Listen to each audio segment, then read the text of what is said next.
Hi guys, ఎలా ఉన్నారు? బాగున్నారా? హిట్ 3 టీజర్ చూసాను నేను. బాగుంది. అంటే చాలా బ్లడ్ బాత్ కనబడతా ఉంది అండ్ ఆవేశంగా ఉంది movie.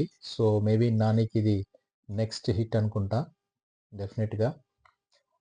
But at the same time ఇప్పుడు మనకు వస్తున్న మూవీస్ చూస్తుంటే మార్కో కానీ, ఈ హిట్ 3 కానీ, ఓకే, ఇంతకు ముందు వచ్చిన మూవీస్ కూడా మోస్ట్లీ ఎక్కువ బ్లడ్ బాత్ని చూపిస్తున్నారు అనమాట.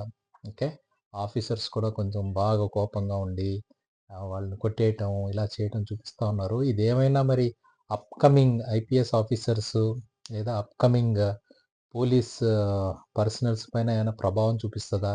వాళ్ళ మైండ్ సెట్ కూడా అలా తయారవుతుందా అనేది చూడాలి. ఆఫ్ కోర్స్ మూవీని అందరూ మూవీ కింద చూస్తారు, బట్ ఎంతో కొంత ఇన్ఫ్లుయెన్స్ అయితే ఉంటుంది కదా.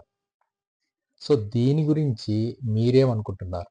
ఓకే, అంటే మూవీస్లో ఇంతలాగా blood bath back to back చూపించడం వల్ల ఇది సమాజానికి ఉపయోగపడుతుందా, లేదా కేవలం మూవీ ఇండస్ట్రీకి మాత్రం ఉపయోగపడుతుందా?